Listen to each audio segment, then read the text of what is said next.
просто сижу, как бы, просто проходил. Кама, салам алейкум, Уцик. Ой, Александр. Чем занимаешься? Я припарковался, родной, езжу.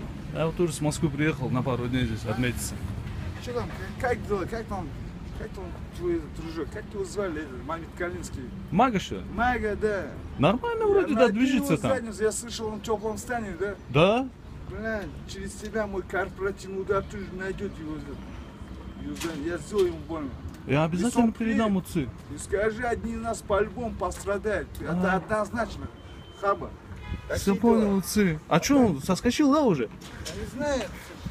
Ты говорил, там он со мной хочет выйти один на один. Да, он кричал, я выскочу, говорит, с камой пуля. Где он? С гангстером составим, что ли? Представь, вот так вот сказал, дерзанул Уцик. Нихуя себе, нифига себе. Не будем хуям близкаться здесь. Проход, непроходно, лежит. Понял, Так, Уцик. Хаба, передаем, я найду его, даже в теплом стане его задницу. И если он приедет, я не буду нас заранее выговаривать. По-любому одни из нас пострадают. Ты однозначно, родной. Понял, Цышка, понял. А так ты имеешь право на... Спасибо. Я пошел в задницу.